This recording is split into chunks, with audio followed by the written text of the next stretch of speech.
Agradecemos al Cuarteto Orión por bendecirnos una vez más con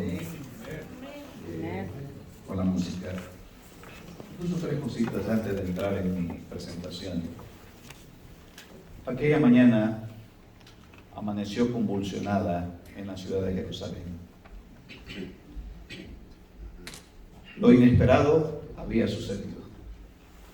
El rey de Babilonia había invadido Jerusalén. De pronto, entre los jóvenes que fueron tomados cautivos estaba Daniel. Y comenzó aquella jornada cruzando el desierto hacia Babilonia. Quiero pensar que Daniel consideró aquel cuadro que estaba manejando en ese momento como una tragedia. Y claro, yo también lo consideraría por igual. Qué rollo en el que nos hemos metido aquí. Mira, aquí vamos de esclavos para Babilonia. Pasaron los días, pasó el tiempo. Estando en Babilonia, Daniel, Dios lo llama al ministerio profético. Y ya conocemos el resto de la historia. Todo lo que quiero decir es esto. Dios tiene la capacidad de transformar nuestras tragedias en la más grande bendición. Amén, amén. No se sorprenda usted que en medio de una gran tragedia, Dios está preparando un plan maravilloso para ti. Amén. Amén. Y hablando de contratiempos en la vida, yo estaba dando una campaña en el condado de Orange. Y al final de la campaña, un joven decidió bautizarse. Pero luego nos contó su historia. Y escucha la historia. Él venía con su esposa, los dos jóvenes, bien jovencitos, venían con su esposa de México para California. Resulta ser que a ella la agarró migración, pero él pudo pasar. Y por acá en California, en Orange County, encontró una familia, el muchacho. Y esta familia, y va a ser parte de la presentación más adelante, practicó la compasión, practicó la amistad con este joven. Y de pronto se dio cuenta de que en las mañanas y en las noches la familia cantaba y estudiaba la Biblia juntos. Y ahí comenzó todo. De pronto el joven empezó a acercarse. Y de pronto vino la campaña de este servidor.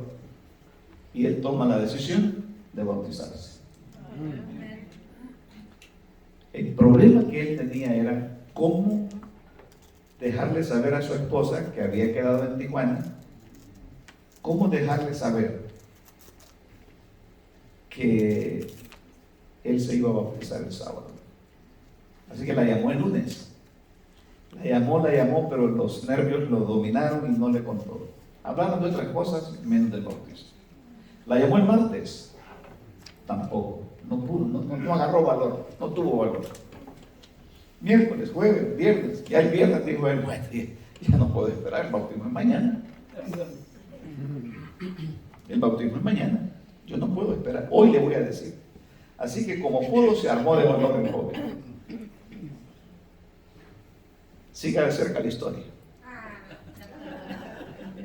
Viene el joven y ya casi al final de la conversación del viernes le dice, mira mija, fíjate que yo quiero comentarte algo. La verdad desde el lunes te lo quería decir, pero no había podido hasta hoy. Cuando yo llegué aquí a California, le dice, encontré a una familia que me abrió la puerta de su casa, me acogió, me mostró compasión, me ofreció amistad, todo lo demás. Y fíjate que esta familia me ha enseñado acerca de Jesús. Y te quiero contar que he tomado una decisión. mañana me voy a bautizar. Mire usted, el muchacho me cuenta a mí que se produjo al otro lado de la línea un profundo silencio. Y dijo él, esto era lo que yo tenía. Hello, bueno, no contestaba ella. Él sabía que ella estaba en la línea todavía, pero no contestaba. Y le dice ella, ay, mi hijo, te quiero contar que desde el lunes que me llamaste ahorita quería decir algo.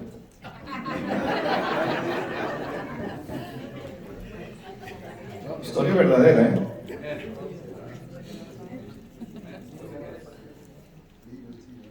Cuando tú cruzaste para Estados Unidos y yo me quedé en California, fíjate que hubo una familia aquí que me abrió la puerta de su casa, me mostró compasión, me ofreció amistad. Y ellos también estudiaban la Biblia en las mañanas y cantaban. Y yo me fui acercando, aprendí más de Jesús. Y yo desde el lunes te quiero contar que yo mañana me bautizo aquí. Para ser exacto, los que son de Tijuana, en la Cajota. O sea, en la Cajota le llaman a la iglesia central de Tijuana porque queda en la calle K y en la J.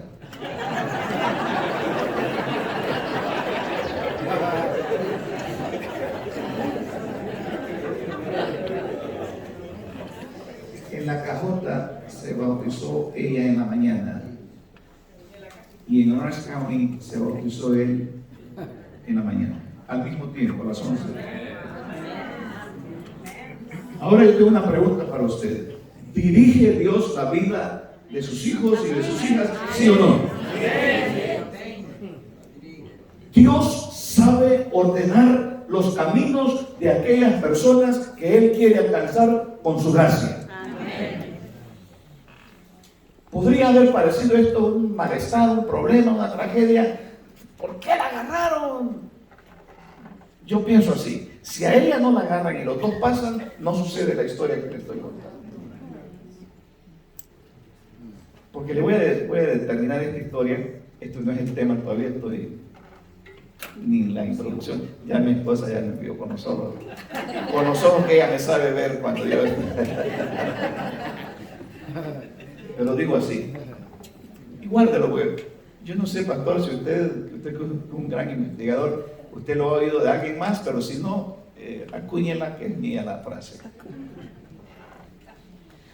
Dios sabe construir castillos en medio de las cenizas. Incapaz.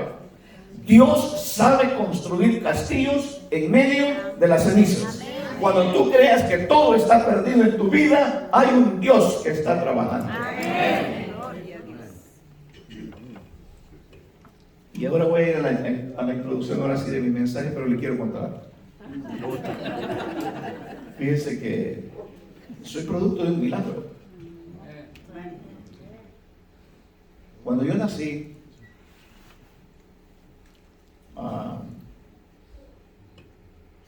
nací antes de tiempo. Le llaman sietío, le llaman. Siete vecinos. Siete vecinos. En el fútbol le llaman sietío. Siete vecinos. Dice mi mamá que yo era bien chiquitito. Y la gente venía y me veía y decían, este niño se va a morir.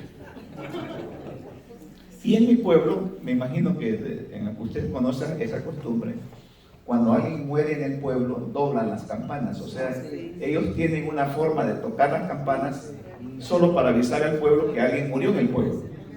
Cuando es para llamar a misa es otro sonar, ¿verdad? Pero el sonar de fúnebre, el sonar de la campana fúnebre es diferente. Todo el mundo sabe. Entonces dicen que doblaron las campanas ese día y la gente en el pueblo decía, se murió el hijo de la tina. Se murió el hijo de la tina. Pues no era yo, era otro. Bueno, resulta que al final crecí, empecé a crecer. Pero ya como por 3, 4 años dicen que la gente del pueblo le decía a mi abuelita, usted sabe que en los pueblos, como se lo voy a decir como lo dicen en los pueblos, Pancha, porque ella se llamaba Francisca. Pancha, ¿no te has dado cuenta que el niño aquí es mudo? ¿No habla? Y ya dejaron pasar un ratito y si era verdad, no habla. ¿Quieres un huevito frito?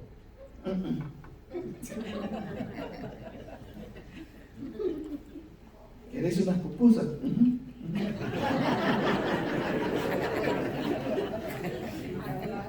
Y era y ya de 4 años y no hablaba. Entonces mi abuelita organizó una sesión de oración en favor del nieto de mí. Y Dios hizo el milagro y me desató la lengua.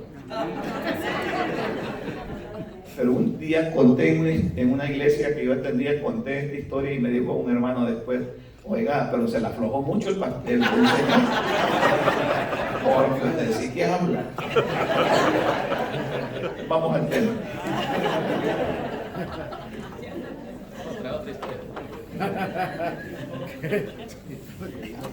Con la presentación de hoy, en forma intencional, estamos llegando al punto de transición entre el fundamento bíblico y teológico de misión y discipulado y la práctica de discipulado. Es intencional el punto de transición. Yo creo que no tenemos ya duda, ninguno de nosotros aquí, no tenemos duda de la presentación, acerca de la presentación que ha dado el pastor Báez. El proyecto de Dios, y es que usted no va a poder correr. Corra todo lo que quiera, Dios se va a mantener a usted dentro del plan de su misión. Pero ahora, ya que muy magistralmente el doctor Báez nos estableció el fundamento teológico y bíblico de la misión y discipulado, ahora vamos a cruzar el punto hacia el aspecto práctico de misión y discipulado.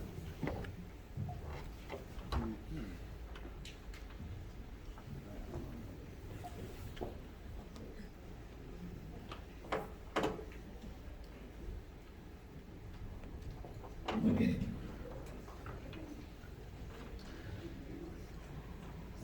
Tres puntos de enfoque que hemos querido ya desarrollar y vamos a continuar desarrollando durante el fin de semana es crecer, retener, rescatar. En la presentación de hoy y la otra de las 7 de la noche, yo voy a cubrir el área crecer y retener. En primer lugar, yo quisiera brevemente presentarle a usted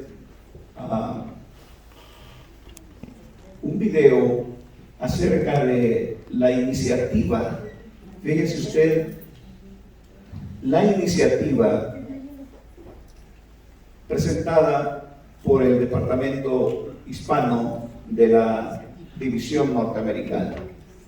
Escuche con atención, porque muchas cosas que se mencionan ahí van a descubrir ustedes luego que es parte de una estrategia de misión que los pastores hispanos de nuestra conferencia han desarrollado y que vamos a presentar próximamente. Pero por favor, escuche los elementos involucrados dentro de este concepto de misión que la División Norteamericana está proponiendo para las iglesias hispanas en nuestra división.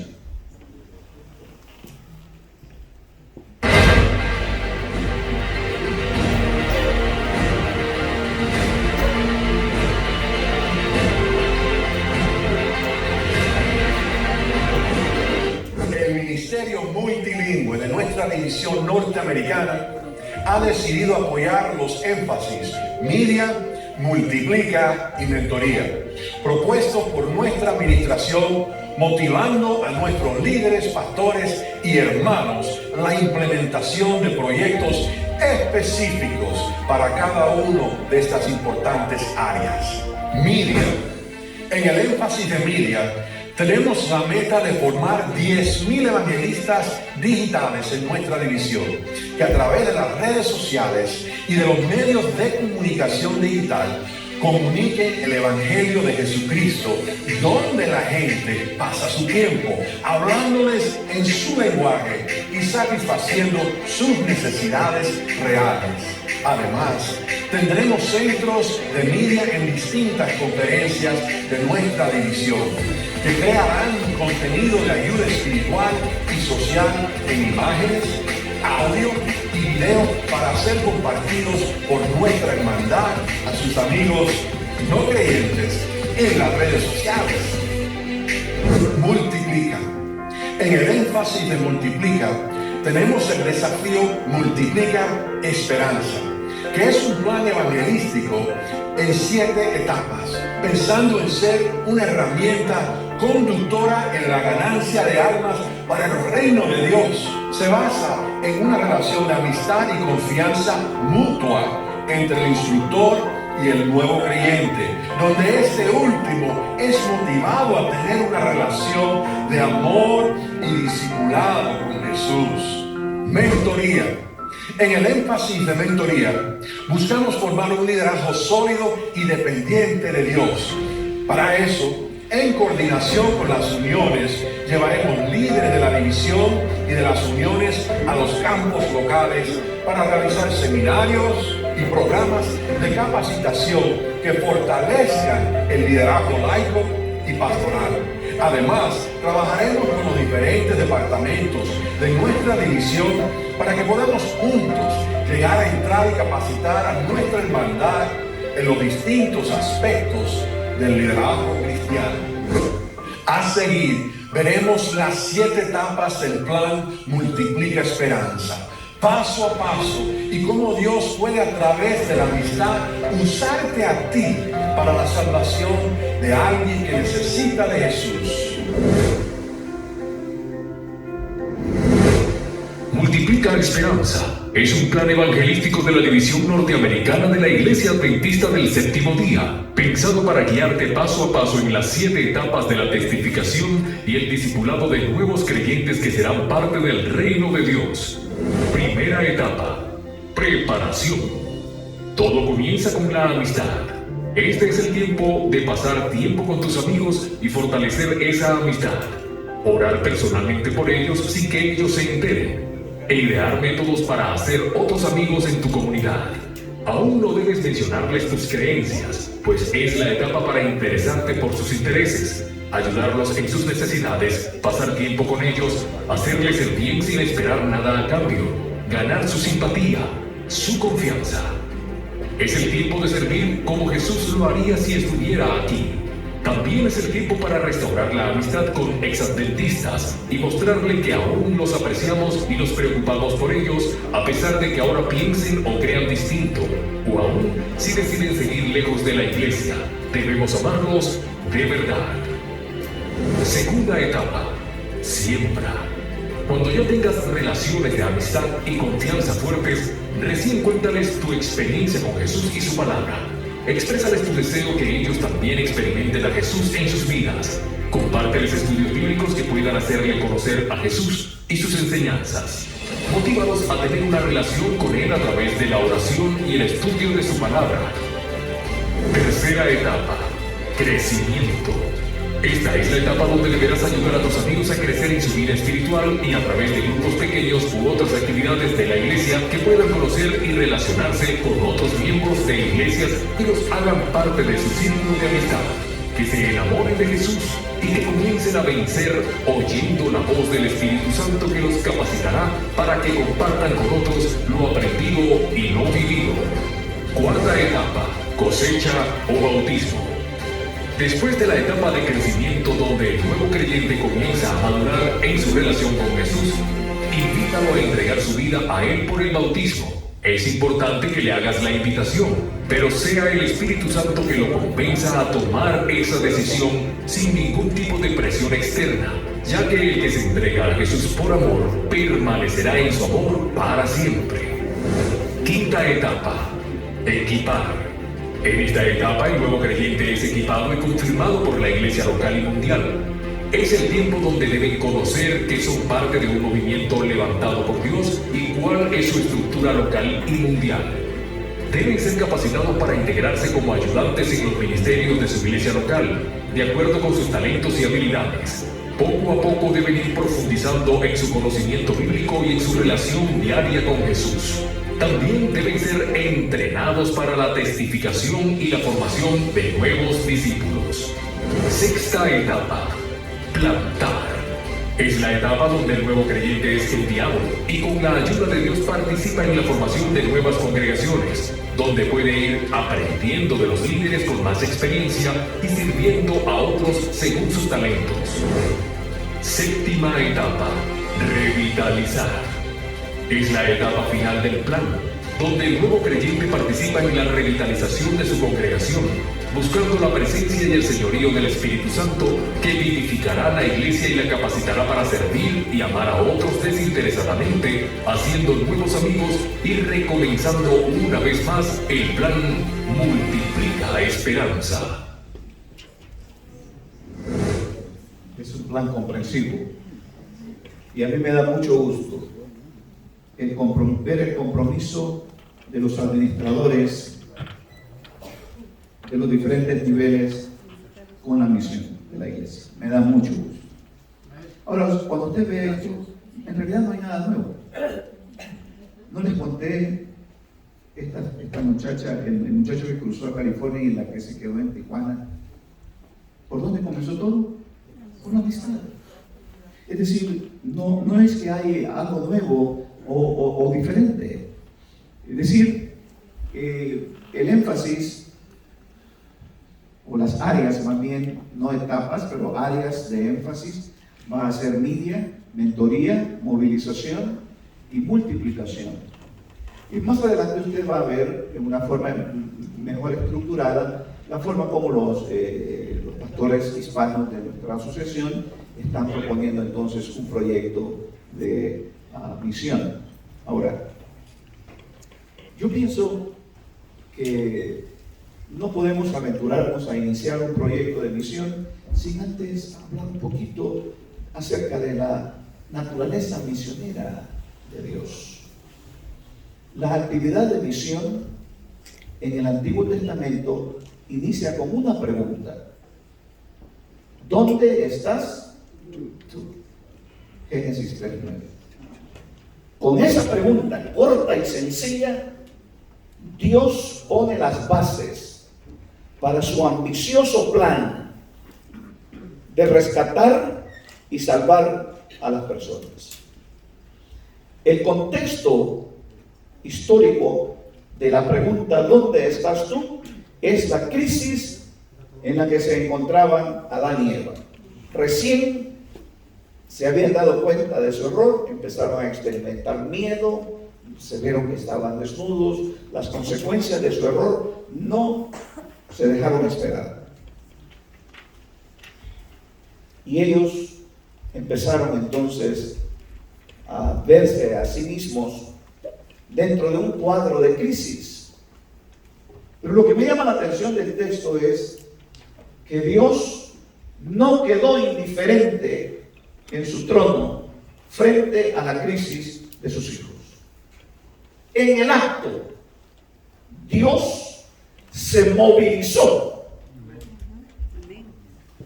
e hizo un viaje transgaláctico y se movilizó desde su trono al Edén. Adán, ¿dónde estás tú? Entonces, esta es la pregunta que Dios utilizó para echar la base para un ambicioso proyecto de misión, de salvación y rescate. Yo quiero hacer aquí un paréntesis. Yo quiero pensar, si Dios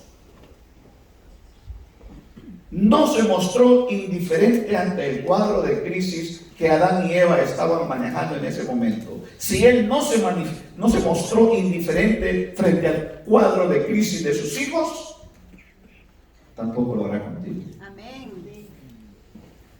¿Será que aquí hay alguien que está pasando ahora mismo una situación muy complicada?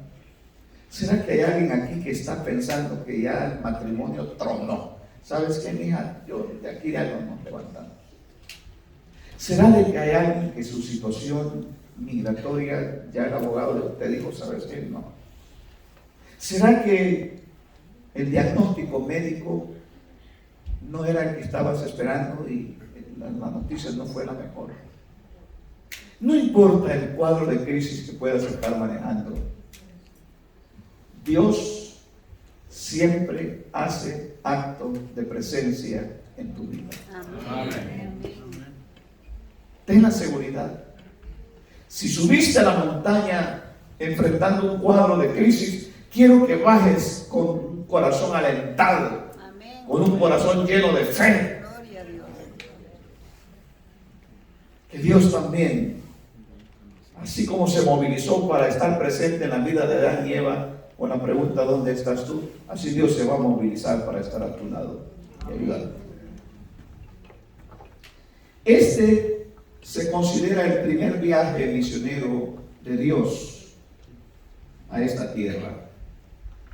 Y de acuerdo al testimonio de las Escrituras, Dios fue el primero en anunciar el tema de la redención, y eso es familiar para usted. Y pondré enemistad entre ti y la mujer.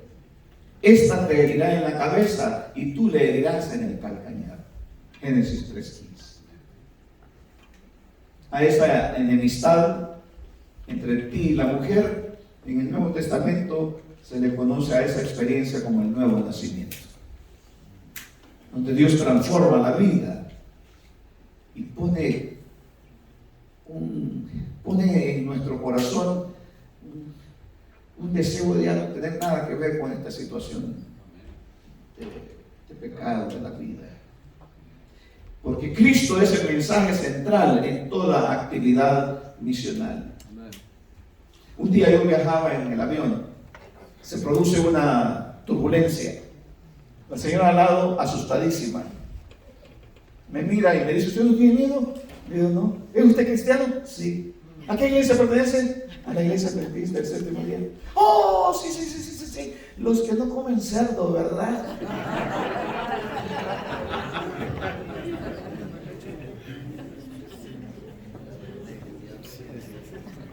Sí, no comemos cerdo porque sabemos que no es bueno para la salud. Sí, es cierto, eso es verdad.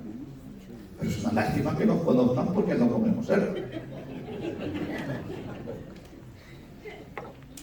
Cristo es el centro de toda actividad misional. Cuando usted va a compartir su fe, comparta a Jesús. Amén. No mucho tiempo después de la declaración de Génesis 3:15, se detecta en la Biblia otra pincelada de una intención misional. Set se convierte en el primer ser humano en participar de la evangelización. Porque en Génesis 4:26 encontramos que con él, con Set, los hombres empezaron a invocar y a predicar el nombre de Jehová. Y ese es el profesor favorito del pastor, Dr. Moscada. Cuando él caminaba hacia Sodoma, recuerde, estamos viendo corriendo rápido por la trayectoria de la historia e identificando la naturaleza misionera de Dios. ¿Quién es Dios? ¿Cuál es la pasión de Dios? Eso es lo que queremos. Voy a concluir con eso. La pasión de Dios. Porque la pasión de Dios es salvar a los pecadores. Esa es su pasión. Estamos buscando en la Biblia el rastro de esta naturaleza misionera de Dios. Así que cuando él caminaba hacia Sodoma, vino a la tienda de Abraham y confirmó su relación con el patriarca. Génesis 18:1 y también el 33. El viaje tenía un doble propósito: anunciar a Abraham y a Sara que el hijo prometido nacería en el transcurso de un año, pero también quería comprobar si la maldad de Sodoma era tan grande como lo sugerían los clamores que le llegaron. Así que vemos a un Dios en los caminos solitarios hacia Sodoma con propósito de misión. En esos viajes misioneros, Dios empleó el verbo halak, que significa caminar. Y describe, verá usted, describe a un Dios en una misión. A una misión en marcha, en una misión que está siendo desarrollada, movilizándose. Vemos a un Dios conduciendo una operación de búsqueda y rescate para recuperar a los hombres caídos y ofrecerles salvación.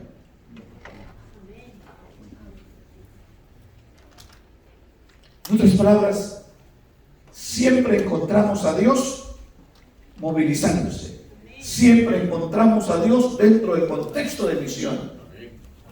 Ya eso me está haciendo fácil entonces identificar la naturaleza misionera de Dios.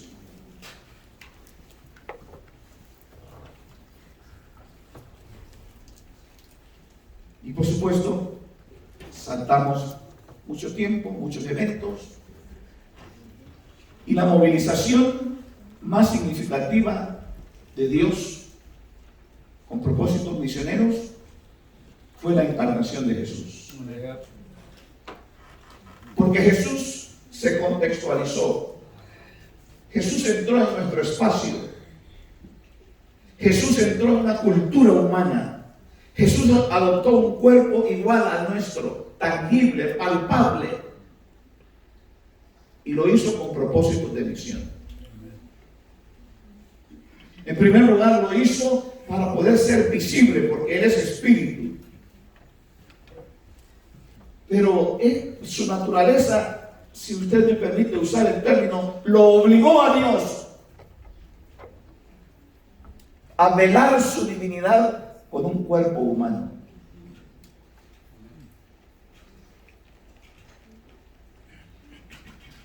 Para que la gente pudiera verlo y escuchar que Dios les ama.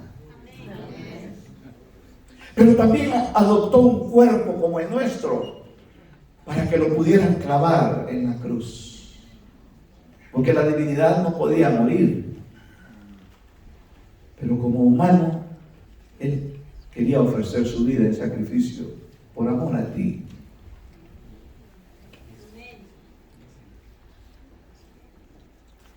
Y Dios vino entonces a esta tierra con esos propósitos, con propósitos de misión. Brevemente, la historia de aquel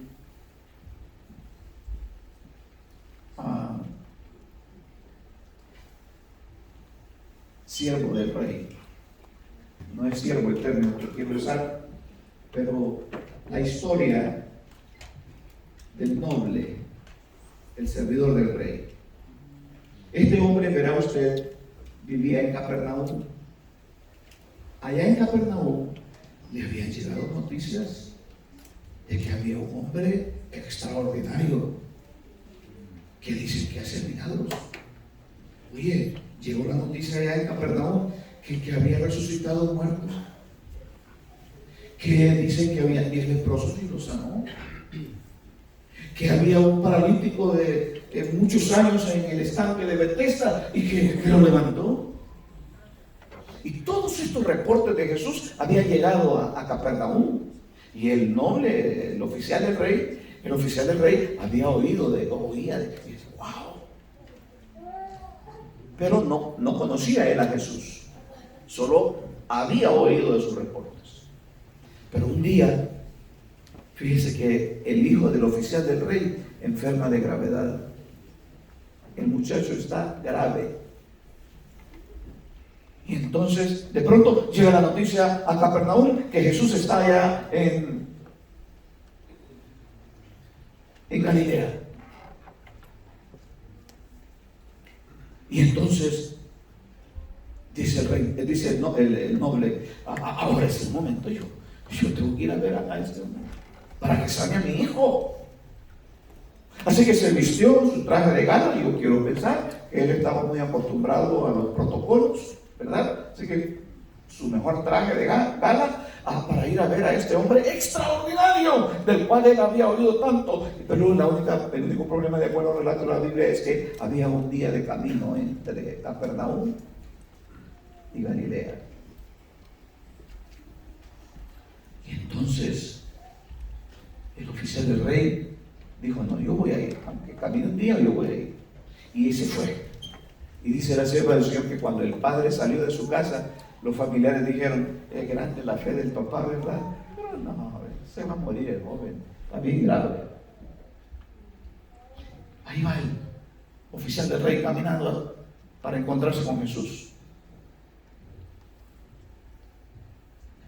Cuando llega a la ciudad, a la distancia, él vio una gran multitud y dijo: ahí tiene que estar, ahí es. Eso de las grandes multitudes, eso era característico del ministerio de Cristo. Ahí tiene que ser. Y entonces apresuró el paso, pero la multitud era mucho. Pero empezó a abrirse paso entre la gente. Excuse me, sir, I'm sorry, ma'am. Excuse me, I'm sorry, excuse me. Hasta que finalmente llega a la presencia de Jesús. Y Jesús estaba sentado en medio de la multitud. Y cuando el oficial del rey mira a Jesús, se ha llevado la desilusión de su vida. Porque de acuerdo al relato y a los comentarios de la sierva, dice que se desilusionó cuando vio a Jesús vestido sencillamente. Él esperaba verlo con guardaespaldas, él esperaba verlo vestido como los príncipes, pero no, vestido sencillamente, sin atractivo, como ya lo había anticipado el profeta. Y entonces lo vio y dijo: perder el tiempo. Este no va a ser lo que yo vine a buscar. No lo va a hacer. Él no va a ser. No, yo pensaba que iba a encontrar a un personaje de alto nivel. Porque dice que le dio los guaraches, las sandalias a Jesús, y las tenía desgastadas y llenas de polvo. Y luego vio a Jesús, su rostro tostado por la inclemencia del tiempo de la región, y su rostro una mezcla de sudor y polvo que la gente levantaba. Y se ha desilusionado el oficial del rey y dijo: pérdida de tiempo, venir a... Este no va a hacer lo que yo buscaba. Pero dice la sierva del Señor que Jesús lo vio cuando llegó. Para Jesús, nosotros no somos una multitud. Para Jesús, usted es una persona. Amén. Jesús te conoce por nombre. Conoce tus dolores, conoce tus quebrantos. Jesús conoce tus lágrimas. Amén. Cuando apagas la luz de tu recámara y ese dolor que te rompe el alma, Jesús lo sabe. Amén. He knows. He knows. Amén. Así que Jesús lo vio, la multitud lo vio, y lo vio cuando dudó. Lo vio cuando dudó. Le dio la expresión de duda, porque el hombre no lo pudo ocultar. Dudó. Y Jesús vio. Entonces, escuchen, intencionalmente Jesús lo entretiene en su presencia. Y Jesús empieza a hacer milagros frente a la presencia del oficial del rey. Le trajeron un ciego, le puso las manos al ciego, el ciego miró y el oficial del rey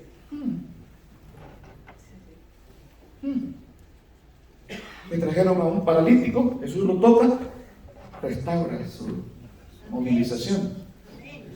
Y el oficial, y Jesús dice, el siervo empezó a hacer milagros para alimentar la fe del hombre, para ayudarlo a creer.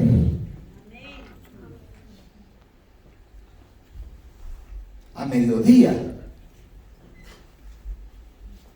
El hombre había visto tantos milagros que a mediodía ya, en la mañana dijo, este no va a ser lo que yo vengo a buscar. ¿Sabe qué dijo a mediodía? Maybe. Who knows? A lo mejor, ¿verdad? ¿Quién sabe? Para la tarde, una fe inquebrantable se había apoderado del oficial del rey. Y ahí le dijo, Señor, yo cuando vine y te vi, yo creí que tú no ibas a poder hacer el milagro, pero yo he visto lo que has hecho en el día y yo vengo a decirte que por favor sanes a mi hijo. Y entonces Jesús dio la orden, ve que tu hijo sana. Se fue, llegó, le tenían la noticia allá en Capernaum que su hijo había sanado y le dicen, y pregunta el oficial del rey, oye, ¿y a qué hora sanó? Es que quiero que vean que uso Apple Watch. Y dice, oye, ¿y a qué hora sanó? Y le dicen, ayer a las 7. Y él entendió que esa era la hora cuando Jesús a la distancia había dado la orden. Porque el poder de Dios no conoce espacio ni tiempo. Y una de las cosas que desanimó al oficial del rey es que le dio a Jesús las sandalias desgastadas. Porque tengo noticias para usted. Jesús desgastaba sandalias buscando a los pecadores. Se nos ha dicho que Jesús no se iba al templo a esperar a la gente. Jesús no iba al templo a esperar a la gente. Jesús se tiraba por los caminos, por las aldeas, por los valles, por las montañas, a ver dónde había una alma que necesitaba una esperanza de salvación. Y desgastaba sandalias buscando gente para salvarlo. ¿Estás tú dispuesto a gastar sandalias también? Ahí donde vives, en tu Nínive, ¿verdad?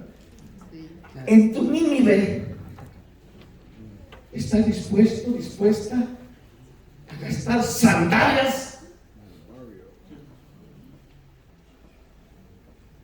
Porque esa era su pasión: buscar, encontrar y salvar pecadores. Y tengo noticias para usted, y esa debe de ser la pasión suya y mía. Esa debe de ser nuestra pasión.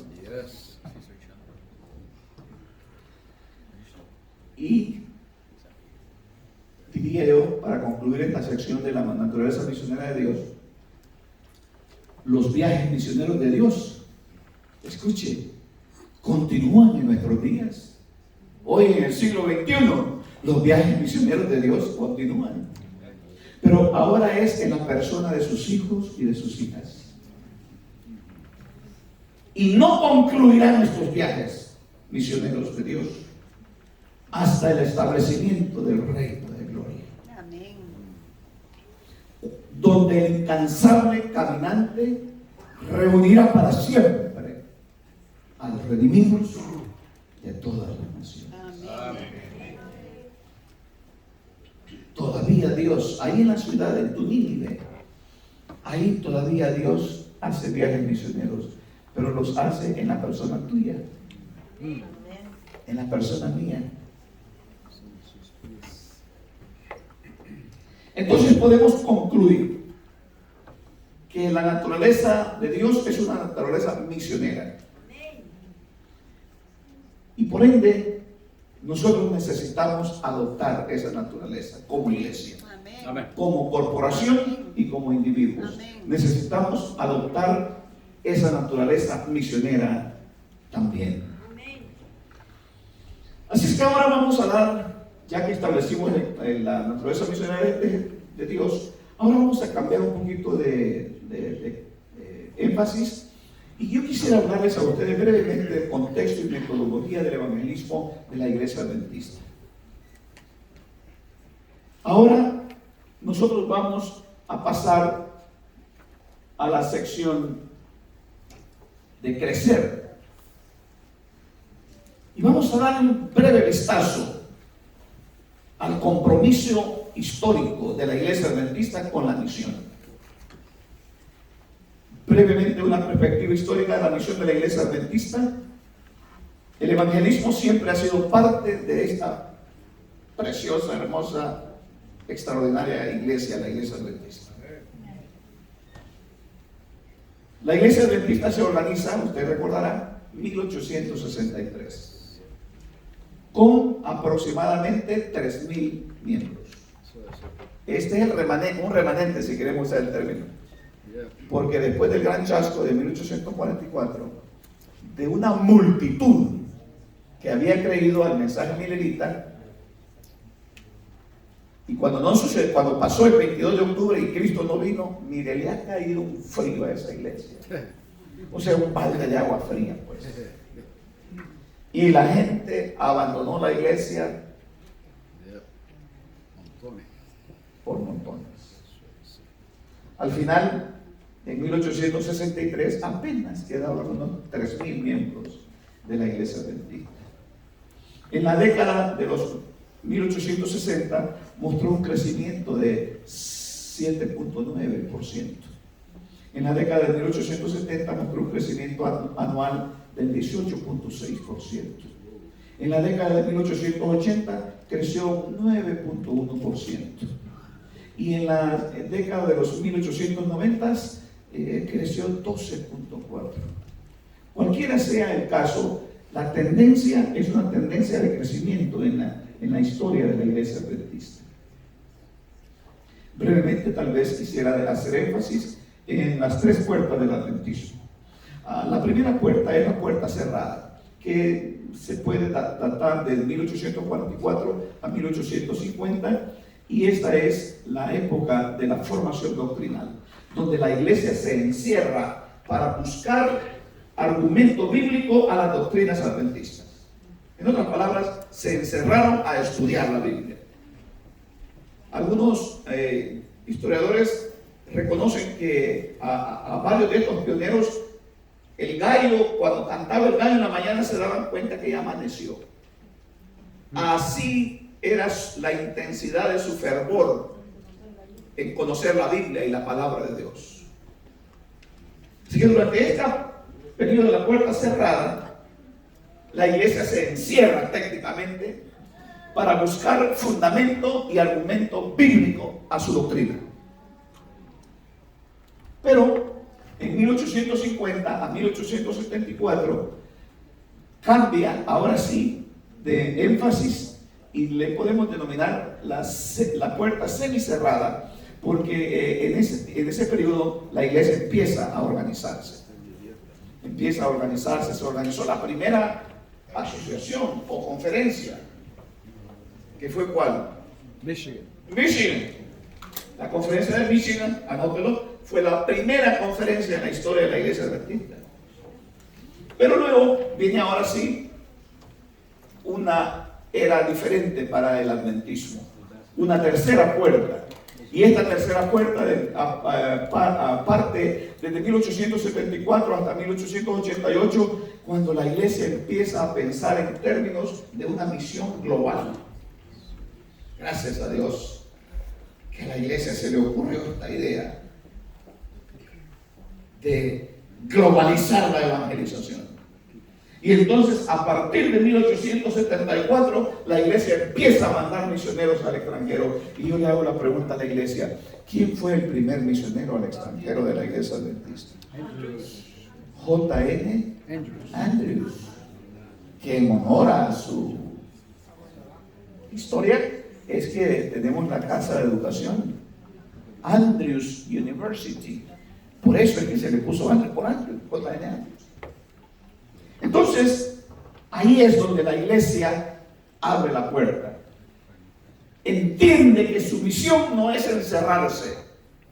Entiende que su misión es compartir a Jesús y el evangelio de Jesucristo por todo el mundo. Y esta iniciativa de un evangelismo global digamos, comenzó ahí, aunque como concepto, por supuesto, es un poquito más tardío.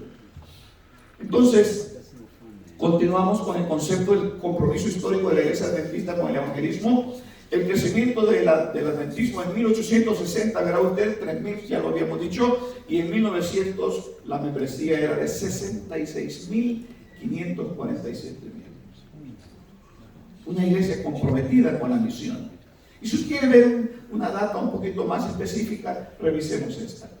1863, 3.500 miembros, 1880, 15.000 miembros, 1975.000, en el 2000, 11.685.239 miembros de la Iglesia Adventista.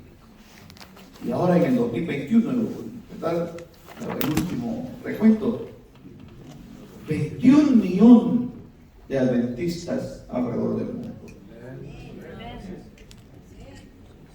Estos números y esta tendencia ascendente nos habla a nosotros que el pueblo adventista es un pueblo misionero. Es un pueblo que ha entendido el concepto de misión. Y por supuesto, en el contexto histórico de la iglesia, en sus tiempos iniciales, la iglesia desarrolló un concepto de misión. Desde que nacimos, ya nacimos con ese chip adentro. Misión, misión, misión, predicación, compartir a Jesús. Y luego plantación de iglesias. Adoptó una visión global de misión. Y por supuesto, adoptó el concepto del evangelismo público. El concepto de evangelismo público se adopta del movimiento milenista, precisamente. En 1954, la iglesia adventista muestra una capacidad innovadora de tener reuniones en carpas. ¿Alguno de ustedes asistió a una campaña de evangelismo en carpa? Yo sí. Y pocos. Los que no levantaron la mano, yo digo, son nuevos. Porque la iglesia antes llegaban a un parque, ponían carpas y eran campañas. Y hoy las campañas son de una semana y dejando los bebés libres para que la gente descanse. Yo vi la temática del evangelista suramericano Daniel Belvedere. Yo tengo, todavía tengo archivada su serie de evangelismo del doctor Belvedere. ¿Sabe cuántas noches tenían? Cuando ellos tenían campaña, ¿sabe cuántas noches eran? 90 noches y nada de que un día libre para que la gente descanse. 90 noches seguidas. Bendito. La gente entrada en este concepto de misión. Así es que en 1954 por primera vez la iglesia tiene campaña de evangelismo en carpas. Los campestres se organizaban con propósitos de misión. Hoy los campestres es: ay, venga hermano, vamos a descansar una semana ya en el campamento. Véngase nomás, qué bonito se pone. Los campestres en el adventismo anterior, si cabe la frase, no eran sino con propósito de evangelización. Fíjese que la gente llevaba sus visitas a los campestres, traían buenos evangelistas, predicadores, y habían bautismos y todo, y era una fiesta misionera. No era para andar cantando, que no hay nada malo al respecto, por supuesto, ¿verdad? Pero que el enfoque de los campestres en aquellos años era de misión. Fíjense que el pastor G.B. Starr fue entrevistado por un periódico de Indiana. Y el periodista, no adventista por supuesto, le hace una pregunta al pastor Starr. ¿Por qué crecen los adventistas? Y le respondió el pastor Starr: porque cada pastor es un evangelista. No dijo, porque cada pastor es un administrador que está en su oficina. Getting hot. En el siglo XIX, la concentración del pastor era plantar iglesias y evangelismo. No tenían otra. Ahora, yo sé que con el correr del tiempo las cosas cambiaron. Hoy el pastor es visto como el administrador de la iglesia, pues está ahí todo el tiempo en la iglesia, ¿verdad? Y si el sábado no está el pastor, ¿y dónde está el pastor? En esos años, el pastor establecía, plantaba esta iglesia, y la iglesia, los líderes se encargaban de la iglesia, y él se iba a la próxima ciudad a buscar gente, plantar iglesia, y dejaba esa iglesia y se movían a la otra ciudad. El concepto hoy de la ocupación y del trabajo del pastor es diferente en el pensamiento adventista hoy día. Porque si el pastor se va para otra iglesia, para otra ciudad, a trabajar y a plantar una iglesia allá, cuando venga no tiene trabajo.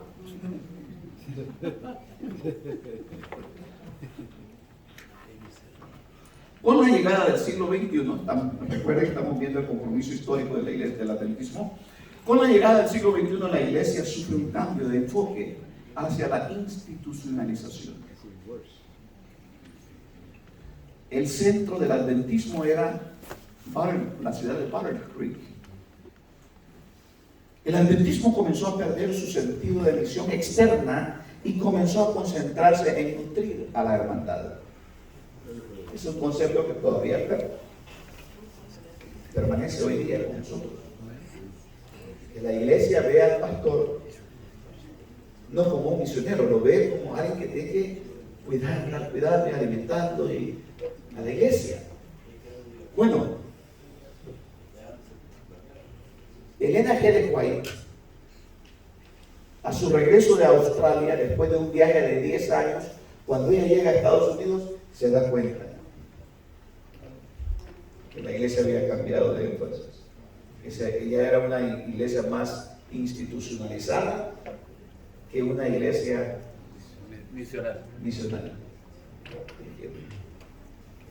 Y entonces, Elena G. de White trabaja con los administradores de ese tiempo, tratando de descentralizar a la iglesia. Pero en 1901 se crean las uniones y el reenfoque del adventismo quiso retomar otra vez su concepto de misión. Luego llegan nuevos desafíos para la iglesia adventista en materia de evangelismo. Llegó el urbanismo, la creación de esos centros, esas grandes urbes del mundo. Eso llegó a ser como un desafío para la iglesia en materia de misión. Porque parece que la iglesia no estaba tan, preparada para desarrollar evangelismo dentro de las grandes ciudades. En ese contexto de la llegada del urbanismo es cuando surgen las grandes figuras evangelísticas, como Dwight Moody, Billy Sunday, más adelante Billy Graham, y el evangelismo se empezó a centrar en grandes personalidades. Y en el mundo hispano, el pastor Bullón. Traigan a Bullón para que haga evangelismo, dice la iglesia. Traigan a Bullón. Entonces, este concepto de que los grandes evangelistas eran los que hacían el evangelismo y la iglesia venía a disfrutar la buena música, venían a disfrutar todo el programa, a escuchar un mensaje de Billy Graham, que qué bárbaro, qué buen predicador, cómo me hizo sentir de bonito. En ese tiempo, el evangelismo se empieza a concentrar en los evangelistas, no en la iglesia, no en los miembros de la iglesia. Y eso nos ha hecho daño con el poder del tiempo, vamos diciendo lo que es. Porque ha matado el concepto de misión de cada uno de nosotros. Y ya más adelante voy a mencionar una frase interesante. Evangelistas como E.E. Frankie, su audiencia en Nueva York llegó a alcanzar hasta 1,000 personas por noche. Es una explosión para ellos. William Ward Simpson en la costa oeste, siempre la costa oeste es el que da el primer paso en las cosas, ¿verdad? Siempre ha sido así. Fue el primero en usar ayuda visual. Primer evangelista adventista en usar ayuda visual, como la que estamos usando hoy. Claro, lo de ellos no era tan sofisticado como lo de nosotros, un LED, que no sé qué, un mixer ahí atrás, y que todo lo demás. No era tan sofisticado, desarrollado, pero por lo menos tenía él la idea y empezó a usar imágenes de Daniel y Apocalipsis en 3 dimensiones, y a la gente le gustaba. Impactó a la gente en ese tiempo. Pero él muere a los 35 años de edad en 1907. Pone fin al evangelismo adventista en las ciudades. El crecimiento decae y went down. Decae a 3.6. ¿Por qué? Porque ya las personas de la misión ya no eran los miembros de la iglesia, ahora eran las grandes figuras evangelistas. Traigan a Bullón y verá cómo nos va a ir. Si no va a ir bien.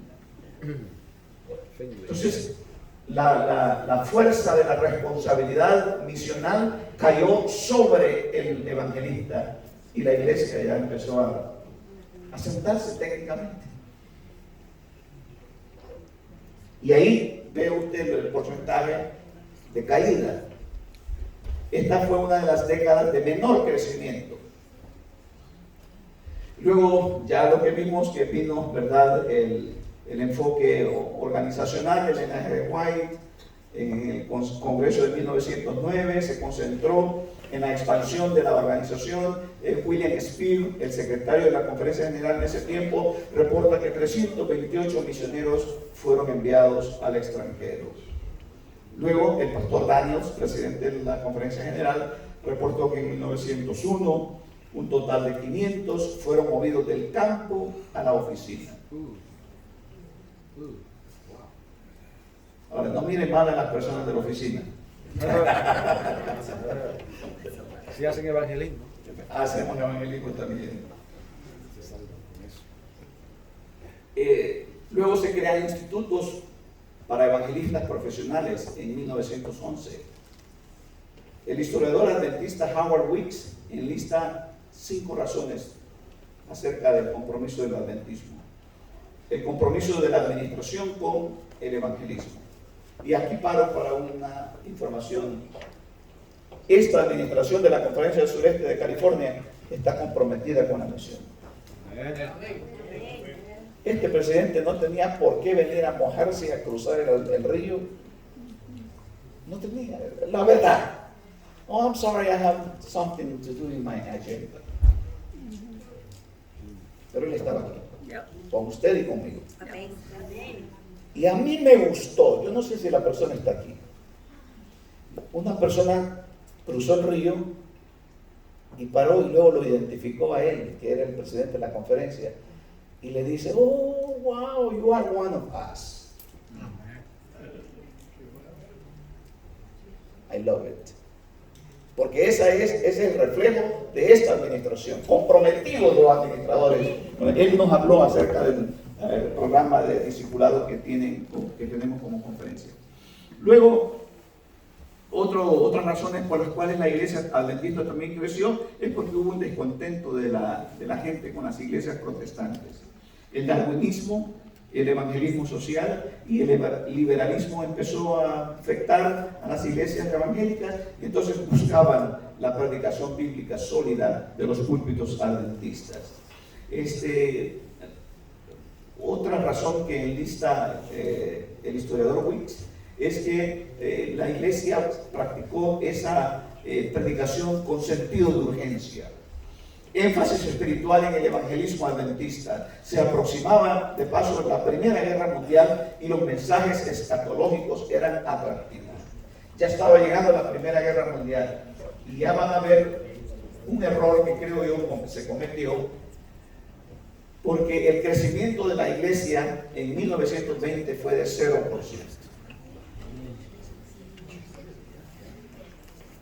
Pero hay una razón histórica por qué.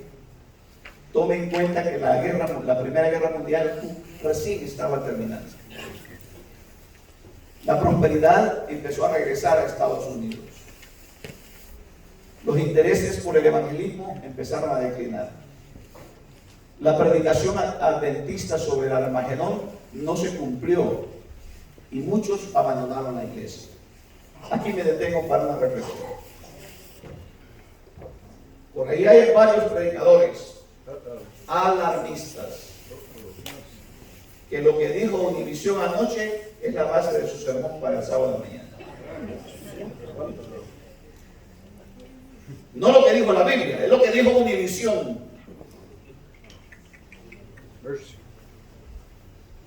Y andan alarmando al pueblo. Y aquí nosotros tenemos una referencia histórica del error de ese método de interpretación profética. Aquí está. Cuando la guerra estaba en su apogeo, los predicadores adventistas desde sus púlpitos, el Armagedón llegó, el fin ha llegado, pero luego terminó la guerra mundial, la Primera Guerra Mundial, y no se cumplió lo que los predicadores hablaban desde el púlpito. Entonces, ¿sabe qué? La iglesia empezó a perder credibilidad en su método de interpretación profética. Y eso no está relegado solo para ese tiempo. Eso puede estar sucediendo hoy en el siglo XXI. No tengo el tiempo, pero yo le puedo contar a usted historias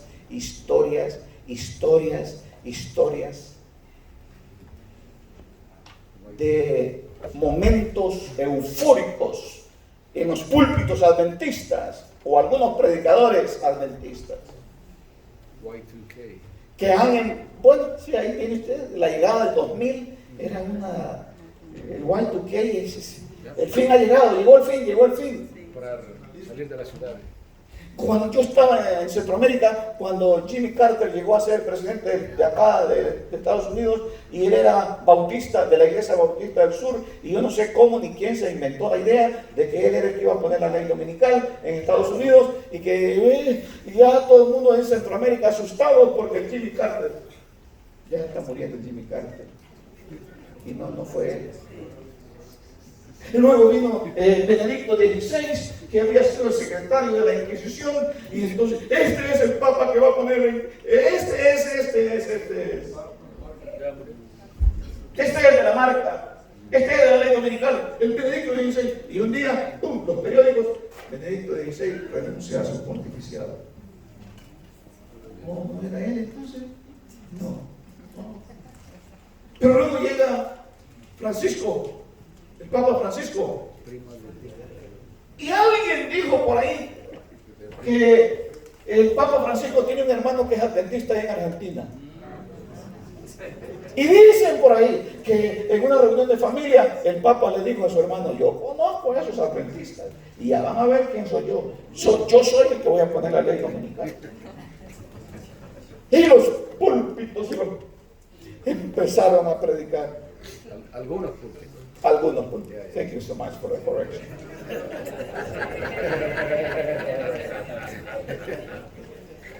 Y torna a ser que no, el Papa no tiene un hermano adventista en Argentina. Perdemos credibilidad cuando la base de nuestra interpretación profética es el titular del periódico o el noticioso de Univisión la noche anterior. Deje que la Biblia se interprete a sí misma. Yes, sir. Un día llego a la iglesia. Pastor, ¿de qué va a predicar hoy? Ya le di el título del tema. Oh. ¿De qué iba a hablar? Yo pensé que iba a hablar de que hoy, de que murió el Papa Juan Pablo II. El púlpito adventista no es para predicar de Juan Pablo II, es para levantar a Jesús. Ahora, yo quiero aclarar una cosa. Necesitamos, como pueblo adventista, ser los primeros en conocer muy bien la interpretación, los temas proféticos, especialmente para este tiempo. That's right. Yes. Yes. No vaya allá abajo a decir, el VP de la conferencia dijo que no. Voy a aclarar porque esto yo sé cómo es. Y lo voy a aclarar. El pueblo adventista necesita volver a conocer con base bíblica la profecía bíblica, la profecía apocalíptica. Daniel y Apocalipsis son libros que usted y yo necesitamos manejar bien. Y necesitamos abordar los temas proféticos, necesitamos abordar los temas del tiempo del fin. Pero no con base sensacionalista. Así que yo espero haber aclarado eso. Gracias. Luego llega la depresión de 1930 y el evangelismo empieza a recobrar interés. Surgen grandes evangelistas dentro del mundo adventista: H.M.S. Richards Jr., Roy Allen Anderson, John Ford. Algunos evangelistas como Carty en Lincoln, Nebraska, en 1935, practicó lo que se reconoce como se convirtió en pionero de un evangelismo creativo. Su evangelismo es que tenía un fiscal en la plataforma, un jurado, traían a un acusado y entonces hacían como un drama, y eso le gustó a la gente y empezó a crecer la iglesia. La depresión de 1930 estaba pasando y el evangelismo empieza a declinar. Por lo menos quiero decir que es lo que yo noto. Cuando hay crisis en el mundo, la iglesia hace bien con evangelismo. Cuando la prosperidad llega, la iglesia empieza a no hacer tan bien evangelismo. Y hay muchas conclusiones a las cuales podemos llegar. Con la llegada de la década de 1940 llega la Segunda Guerra Mundial. Otra vez el evangelismo va para arriba. Los temas escatológicos vuelven a llegar a los púlpitos adventistas. Se institucionaliza el evangelismo en los 40, en los 50. Allá el teatro en Times Square en New York y New Gallery Center en Londres los compraron para que se convirtieran en centros de evangelismo. Con la popularización del cine y la televisión en 1927, la gente ya no es tan atraída a las reuniones de evangelismo.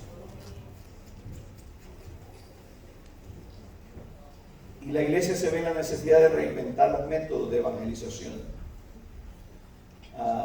El pastor Dittemore tenía series de 6 meses a 3 semanas de evangelismo. Luego en la posguerra, las mujeres cambian la casa por la oficina y baja la asistencia a las campañas.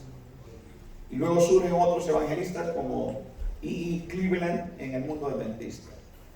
Dittemore en Texas, 1955, solo tenía 35 personas que le llegaban a la campaña e introduce la idea de los incentivos para la asistencia. Por casualidad, ¿usted ha visto las campañas que regalan libros, que regalan cositas? Dittemore en Texas, en 1955, fue el primero que se le ocurrió en regalar cosas para ver si la gente venía. ¿Y sabe qué? Le funcionó al hombre. Le funcionó. Pero bueno, continuamos, ¿verdad? Avanzando. Algunas conclusiones. Cuando se le da prioridad al evangelismo, la iglesia crece. Y la pérdida de miembros decrece. Eso se puede justificar y se puede sostener con datos históricos. El evangelismo necesita adaptabilidad a su contexto. La innovación debe considerarse en materia de evangelización. Aquí nosotros estamos careciendo como iglesia de un problema. Estamos en el siglo XXI y todavía seguimos usando métodos de 1960. Ese es un problema para nosotros como iglesia. Necesitamos contextualizarnos. Necesitamos nosotros reinventarnos como iglesia, nuestros métodos, nuestros materiales y todo eso para poder tener éxito, ¿no es cierto?, en materia de evangelismo. Brevemente, 3 puntos. El compromiso histórico de la iglesia adventista con el evangelismo, la identidad profética de la iglesia y el evangelismo, y la relación entre el mensaje y la práctica del evangelismo. Veamos el primero.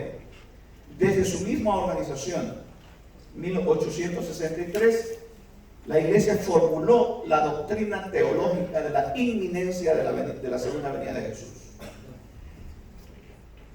Entre ellos estaba Jaime White, Elena G. de White y José Bates. Irán Edson se asocia con Crosier y Hahn y publican un artículo sobre el santuario celestial. Y el lema de ellos era: cuanto antes se predique el mensaje, cuanto antes vendrá Jesús. No solo debemos esperar la venida de Jesús, sino debemos apresurar su venida, comentaban ellos. Todo verdadero adventista participará en la evangelización para que pueda acelerar la realización de la bendita esperanza. ¿Qué es lo que usted ve acá? Una relación entre la misión y la segunda venida de Jesús.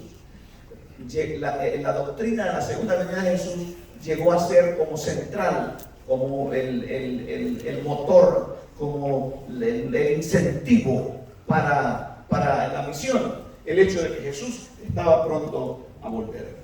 La identidad profética de la iglesia adventista y su relación con el evangelismo, de acuerdo a Nichols, en su libro The Midnight Cry, en la página 458, él dice: ha habido una fuerza singular y un fervor evangelizador inherente al adventismo del séptimo día desde el principio.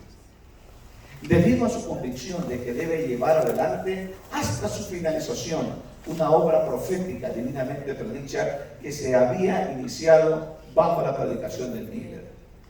Se encuentra en la membresía un sentido de destino y comisión divina. Esa es la frase clave de Nichols.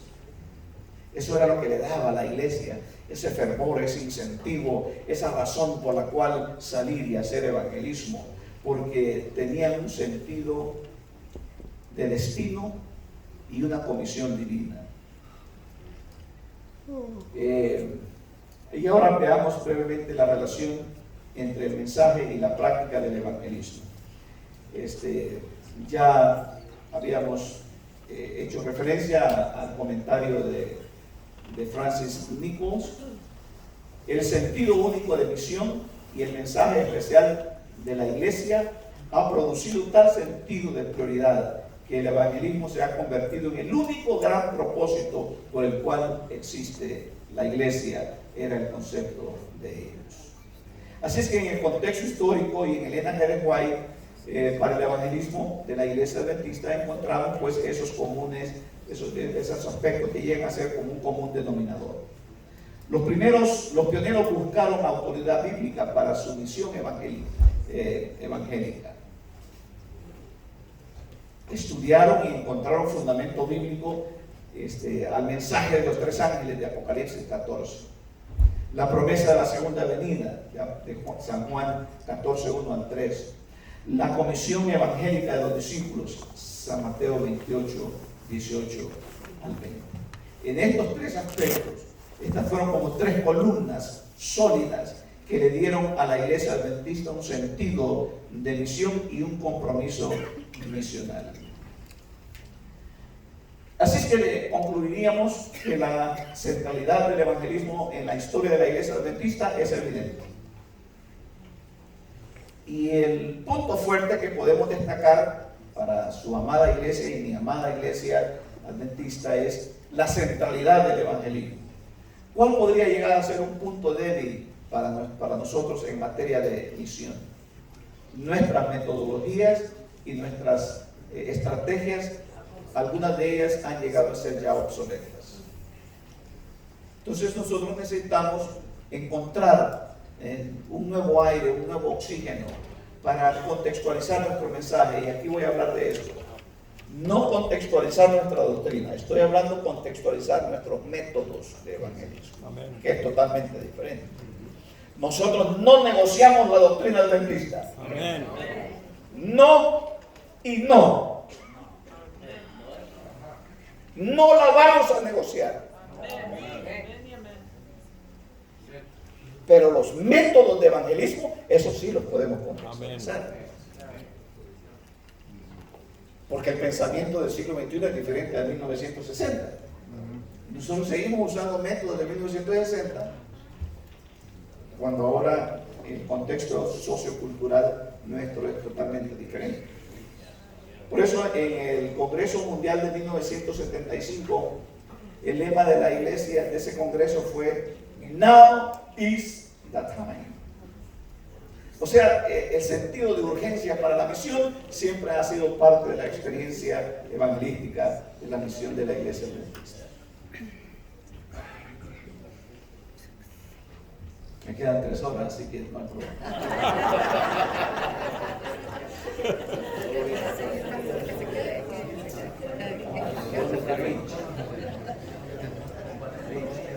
Podemos cantar temas solo para break here, porque ahora voy a entrar a otra sección. Amén. Así es que vamos a ver rapidito dónde es que yo tengo esos